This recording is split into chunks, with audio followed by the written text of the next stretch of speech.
Hola, querida familia, ¿cómo están? Continuamos en el estudio de Marcos, que han estado viendo los domingos, y estamos justo en una sección en la que Jesús en 3 ocasiones va a anunciar su muerte y su resurrección, y vemos a los discípulos confusos, les cuesta trabajo entender lo que Jesús quiere decirles.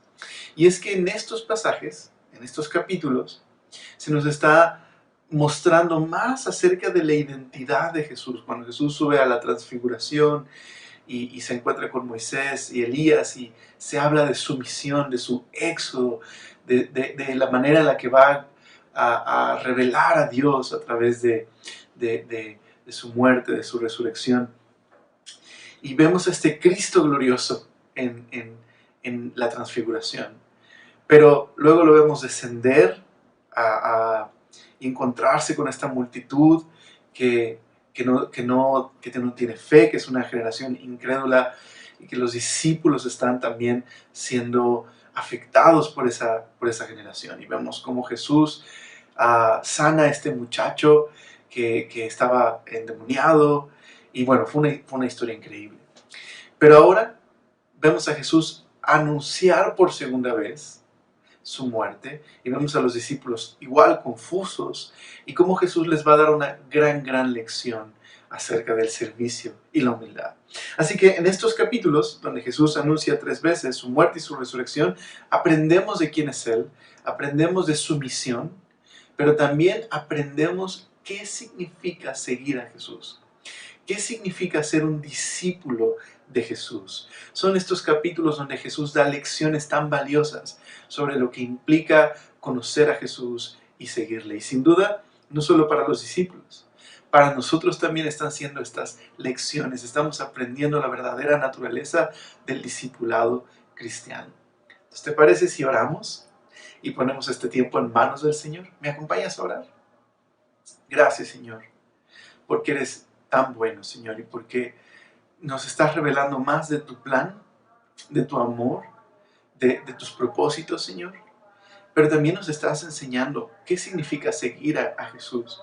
Por favor, ayúdanos a poder tener la imagen correcta del discipulado, Señor.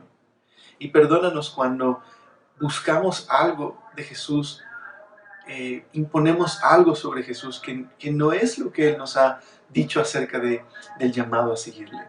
Y ayúdanos a seguir verdaderamente a nuestro Señor. Te lo rogamos. Amén. Muy bien, acompáñenme por favor en tu Biblia, Marcos capítulo 9, verso 30. A partir de ahí vamos a ver este anuncio de Jesús acerca de su muerte y su resurrección por una segunda ocasión, y vamos a ver esta gran lección que Jesús les da sobre qué significa la verdadera grandeza. Entonces, acompáñame ahí, Marcos capítulo 9, verso número 30. Habiendo salido de allí, es decir, de la escena de la sanidad de este muchacho, habiendo salido de allí, caminaron por Galilea, y no quería que nadie lo supiese, porque enseñaba a sus discípulos y les decía: el Hijo del Hombre será entregado en manos de hombres, y le matarán, pero después de muerto resucitará al tercer día. Pero ellos no entendían esta palabra y tenían miedo de preguntarle.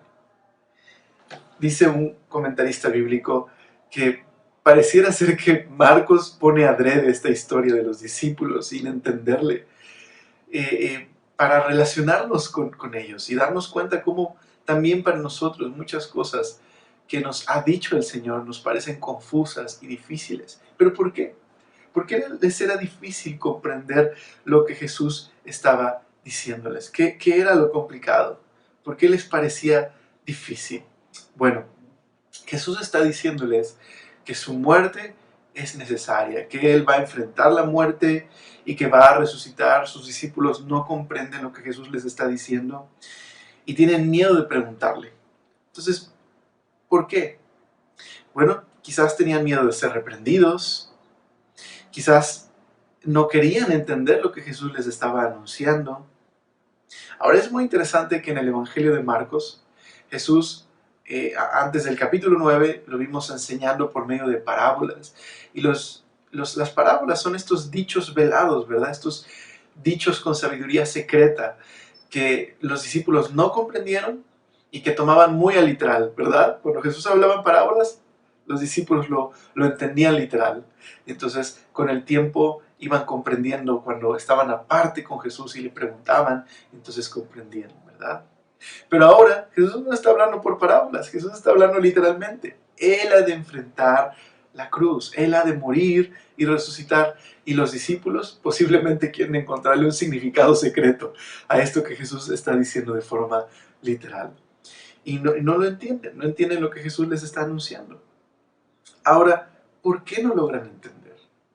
Bueno, sin duda alguna, la muerte de Jesús no estaba en los planes de los discípulos, quienes tenían el anhelo de que Jesús estableciera el reino de Dios y que venciera a los enemigos de Israel, a los romanos, y que posiblemente los propios discípulos participarían de este reino teniendo lugares de posición y estatus. Así que la muerte del Mesías no figura en sus planes, no es parte de lo que ellos creían que el Mesías haría cuando Dios lo enviara.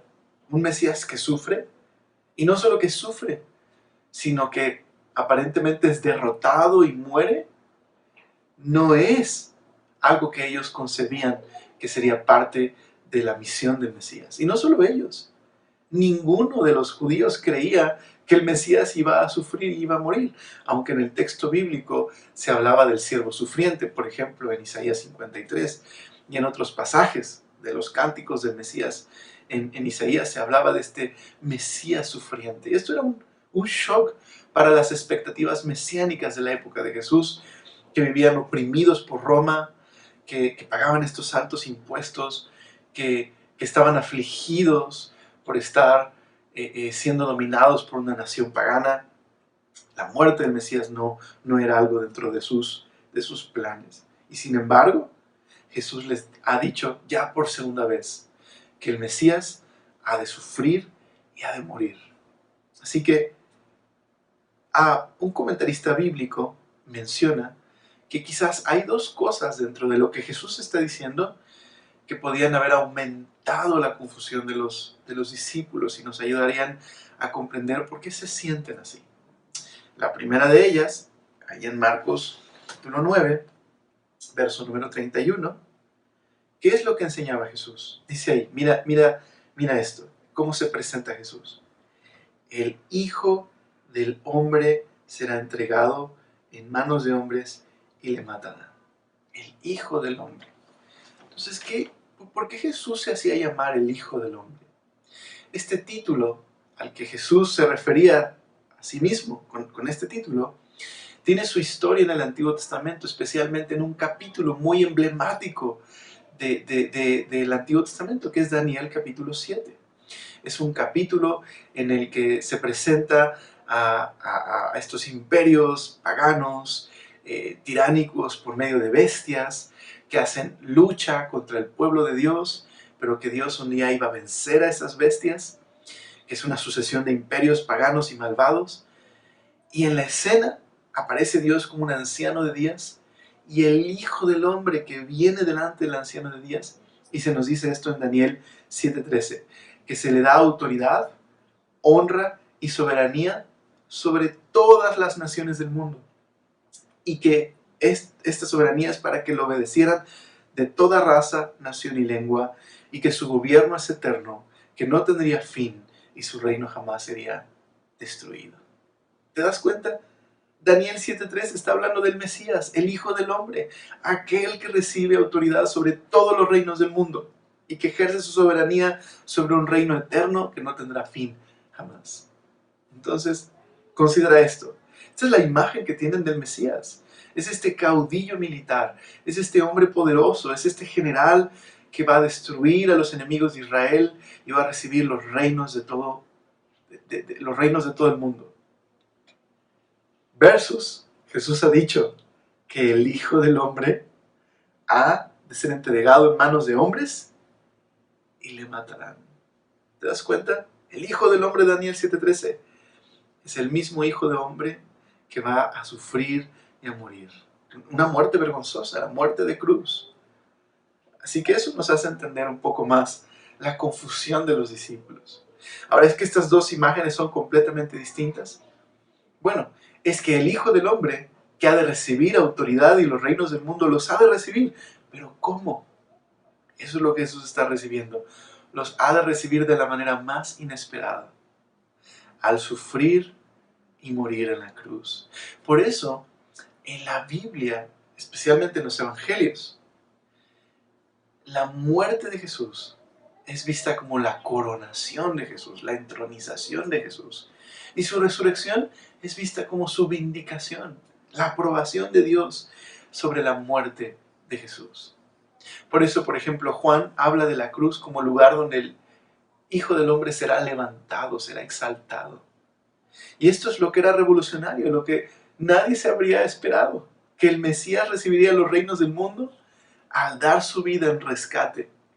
De hecho, no hemos llegado ahí, pero en Marcos capítulo 10 dice que el Hijo del Hombre no vino a ser servido, sino a servir y dar su vida en rescate por muchos. Y eso está trayendo una tremenda confusión a los discípulos.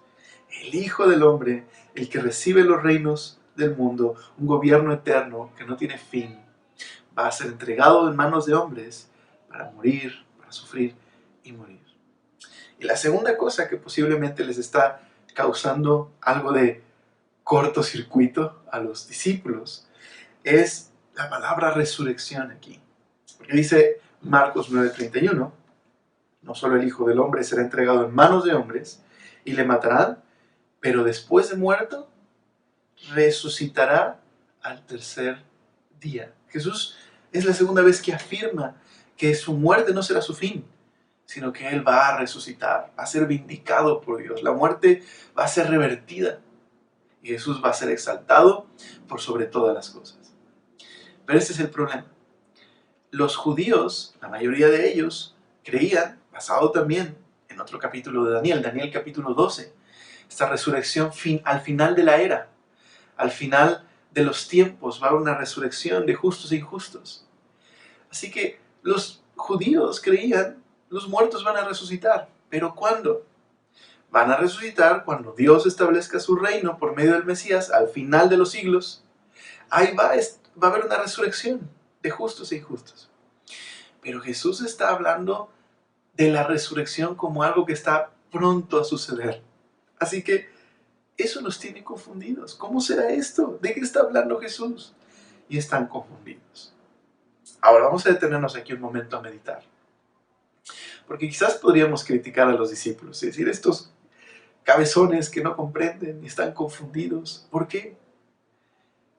Pero deberíamos preguntarnos si nosotros no hacemos lo mismo el día de hoy, cuando leemos nuestras Biblias, cuando escuchamos el mensaje los domingos o los miércoles. ¿No será que nos confundimos ante las palabras que leemos? ¿No será que no recibimos lo que Jesús quiere enseñarnos? ¿Estamos escuchando con atención?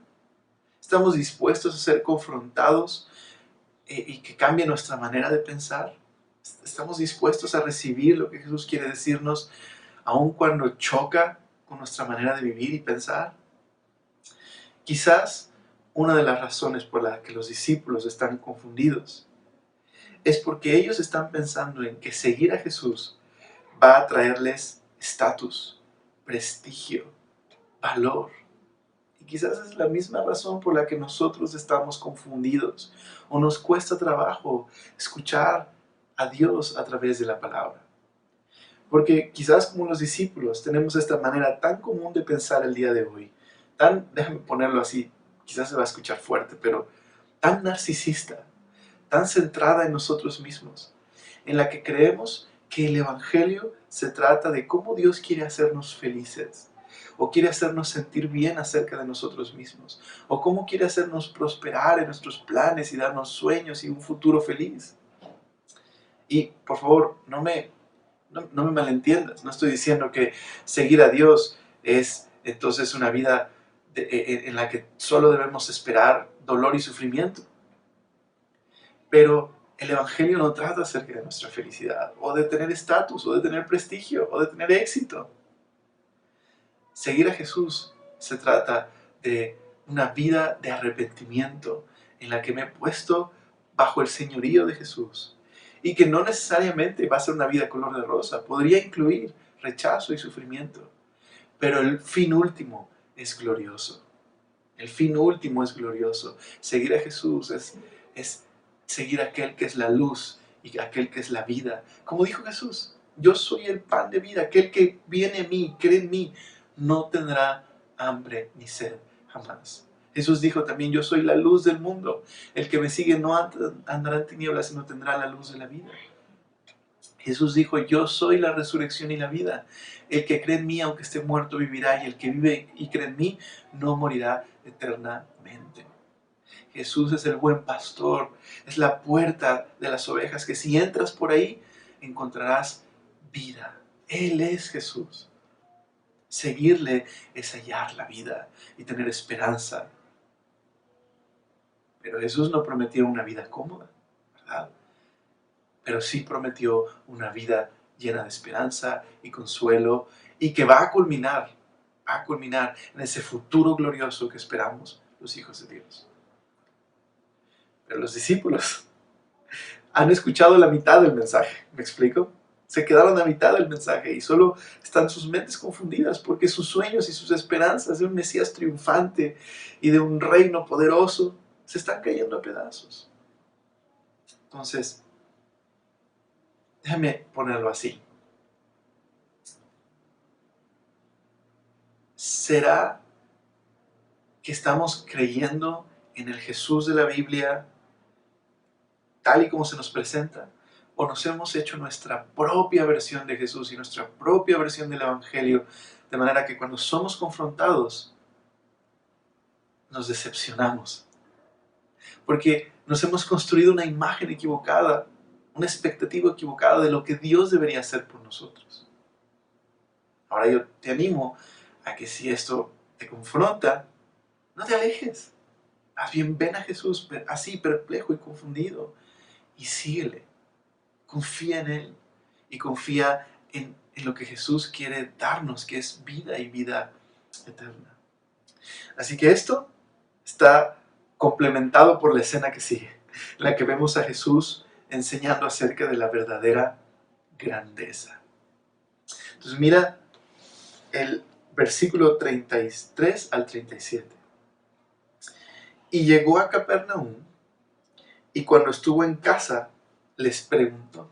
Es decir, Jesús les anuncia acerca de su muerte, van por el camino, llegan por fin a Capernaum, donde regularmente en Galilea fue el centro de operaciones de Jesús, y les hace una pregunta, porque estaban discutiendo en el camino. Después de haber Jesús anunciado su muerte por segunda vez, durante el camino estaban discutiendo, y aquí nos vamos a dar cuenta que no escuchaban a Jesús, y estaban muy confundidos. Dice el verso 34, mas ellos callaron, porque en el camino habían disputado entre sí quién había de ser el mayor. Entonces él se sentó y llamó a los 12 y les dijo, si alguno quiere ser el primero, será el postrero de todos y el servidor de todos. Y tomó a un niño y lo puso en medio de ellos, y tomándole en sus brazos, les dijo, el que reciba en mi nombre a un niño como este, me recibe a mí. Y el que a mí me recibe, no me recibe a mí, sino a aquel que me envió. Quizás esta es una de las historias más conocidas de Jesús. Y conectando estas dos escenas, Jesús por el camino enseñando a los discípulos acerca de su muerte y su resurrección, y vemos a los discípulos confundidos. Al ver esta otra escena, cómo en el camino venían discutiendo, y cómo discutían por quién iba a ser el mayor de ellos. Nos damos cuenta que los discípulos no habían prestado atención a las palabras de Jesús. Ahora, no es la primera vez que los vemos discutiendo.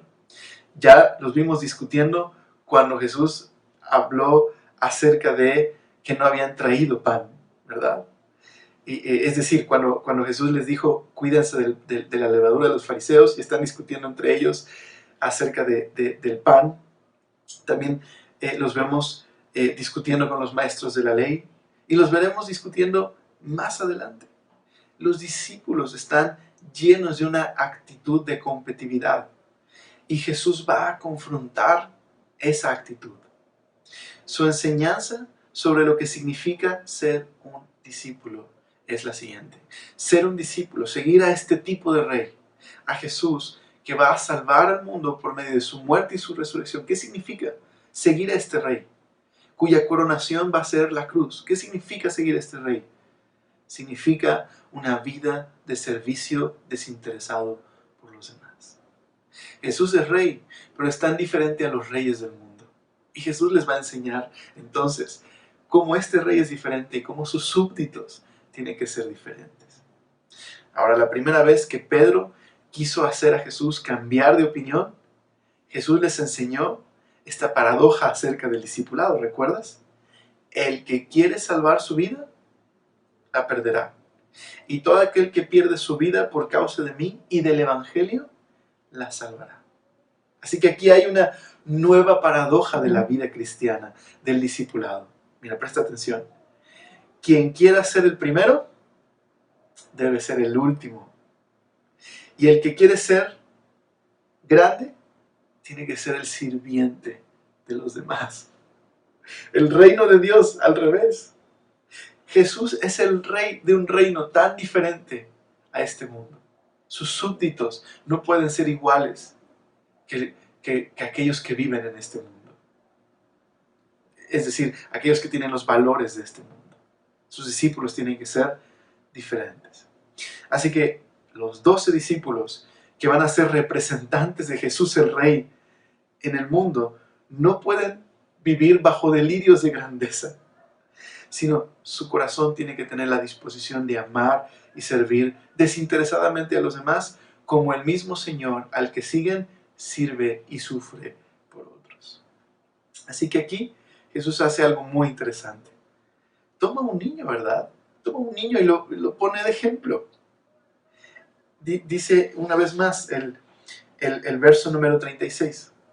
Tomó a un niño, lo puso en medio de ellos y tomándole en sus brazos, les dijo, el que recibe en mi nombre a un niño como este, me recibe a mí. Y el que a mí me recibe, no me recibe a mí, sino al que me envió. El que quiere ser importante debe servir a los que son como estos niños. Ahora, ¿por qué Jesús pone a un niño de ejemplo? Bueno, verás, en la época de Jesús, los niños están del otro lado de la balanza en la escala del honor, el prestigio, el estatus, el poder. Los niños eran completamente insignificantes en comparación con la agenda del mundo acerca de aquellos que son poderosos o tienen prestigio o tienen estatus. Y sin duda alguna, para los discípulos, los niños no tenían nada que hacer en la agenda, entre comillas, política, que ellos pensaban así, de Jesús. Jesús no tenía nada que ver con eso. Pero los discípulos se habían hecho esta idea y los niños no tenían nada que ver. Como un niño que es vulnerable y débil tiene que ver con Jesús. Entonces, la verdadera grandeza, mi querida familia, la verdadera grandeza es servir humildemente a aquellos que son humildes, a aquellos que no nos pueden devolver el favor. Esa es la verdadera grandeza. David Tarnan, un comentarista bíblico, dice, lo más grande que puedes hacer, es decir, la verdadera grandeza, es servir a los olvidados, a los que son considerados insignificantes, a aquellos que no tienen influencia, ni títulos, ni propiedades, aquellos que no le importan a nadie, sino a Dios. Esa es la verdadera grandeza y ese es el mensaje del reino. ¿Recuerdas Mateo? ¿A quién Jesús anunció primero el reino? No a los que tienen poder y a los que tienen estatus. No es que para ellos no es el mensaje del reino. Pero ¿a quién fue primero? A quienes se los anunció. A los débiles, a los vulnerables. ¿A quienes eligió Jesús para seguirle? A 12 hombres y muchos de ellos eran pescadores. Así que Esta es la verdadera lección acerca de la grandeza. Si seguimos a este Rey, Jesús, cuyo reino es diferente a los reinos del mundo, y que Él mismo va a ser coronado y va a recibir el reino por medio de su muerte y su resurrección, ¿qué significa para sus súbditos?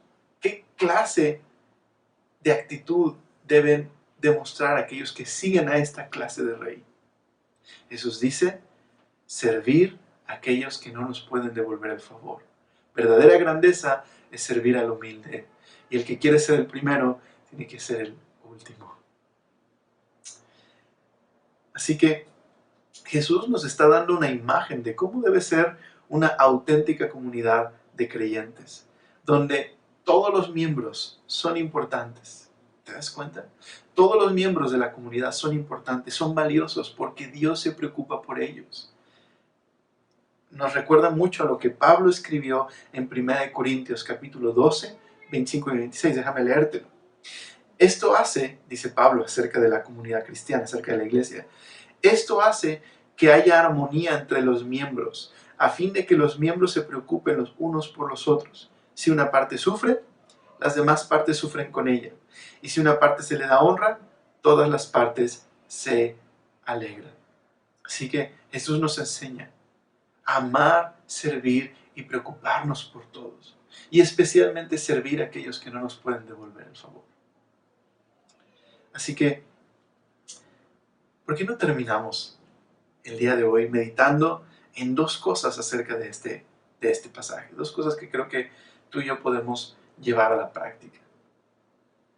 Número uno, meditemos en cuando nuestra imagen de lo que debería ser Jesús no es la correcta. Cuando convertimos a Jesús en el genio de la lámpara, cuando hacemos de Jesús nuestro esclavo, cuando hacemos del Evangelio un mensaje acerca de prosperidad y felicidad sin límites y éxito, y choca con el verdadero mensaje del Evangelio, de un Mesías sufriente, donde seguir a Jesús no significa una vida fácil, pero sí significa seguir a aquel que es la vida eterna.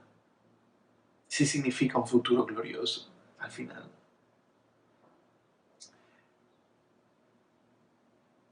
El día de hoy, si has hecho de Jesús este servidor personal que está ahí para cumplir nuestros deseos, necesitas arrepentirte de eso. Y necesitas poner a Jesús en el lugar correcto, como el Señor y el Salvador. Necesitas reconocer que no nos debe nada a Jesús. Al contrario, nosotros, estando muertos en pecados, nosotros estando perdidos, Él nos ha llamado a seguirle. Nos ha salvado y nos ha rescatado por su gracia inmerecida. Y entonces necesitamos considerar el amor de Dios una vez más hoy. Necesitamos considerar la cruz. Y corregir esa mala teología, corregir ese mal concepto que tenemos acerca del Evangelio. Y venir verdaderamente a seguirle sin ninguna pretensión. Simplemente seguirle por quien es Él, por lo que Él ha hecho por nosotros. Y segundo, ¿qué significa seguir a Jesús y ser sus discípulos? Significa una vida de servicio desinteresado por los demás. Como dijo un pastor, la iglesia, la comunidad de creyentes, es un reino de sirvientes que se sirven mutuamente sirviendo al Rey sirviente. Entonces déjame preguntarte esto. En casa, con tu familia, en el trabajo, yo sé que hoy pues, hay complicaciones por la pandemia y muchos están trabajando en casa, pero ¿cuál es nuestra actitud? ¿Qué es lo que reflejamos con nuestras palabras y acciones? ¿Queremos ser los primeros? ¿De alguna manera arreglamos todas las cosas para que al final la gente nos sirva a nosotros? ¿O estamos dispuestos a amar y servir incluso cuando no vamos a recibir nada a cambio? ¿O es que cuando servimos a otros nos decepciona si no nos agradecen? ¿Nos decepciona si no recibimos algo a cambio? ¿Será verdadero servicio? La verdadera grandeza es poder reconocer humildemente que Dios nos ha rescatado por gracia y entonces servir por gracia a los demás. Yo te invito el día de hoy a que medites qué es lo que estás reflejando en casa, qué es lo que estoy reflejando en casa. Y si estoy reflejando que sigo a Jesús el Rey que murió y resucitó, que estoy siguiendo a este Rey que fue coronado en la cruz. ¿Estoy siguiendo a Jesús? ¿Y se nota que estoy siguiendo a Jesús? Bueno, tenemos un desafío, mis hermanos, para orar y pedirle al Señor que nos ayude. ¿Te parece si oramos por esto? Señor, gracias por esta lección de lo que es la verdadera grandeza, de lo que significa ser tus discípulos. Señor, perdónanos cuando nos hemos hecho una imagen equivocada acerca del Evangelio. Señor, cuando te hemos puesto como el sirviente y no como el Rey a quien seguimos. Y Señor, ayúdanos a recordar que seguir a Jesús, la verdadera grandeza, es una vida de amor y servicio a los demás, sin esperar nada a cambio. Perdónanos, Señor, cuando servimos esperando algo a cambio, cuando servimos a aquellos que nos pueden recompensar. Perdónanos, Señor, y danos libertad el día de hoy para seguir a Jesús sin ninguna pretensión y poder reflejarle. Te lo pedimos esto en tu nombre precioso y te damos gracias en el nombre de Jesús.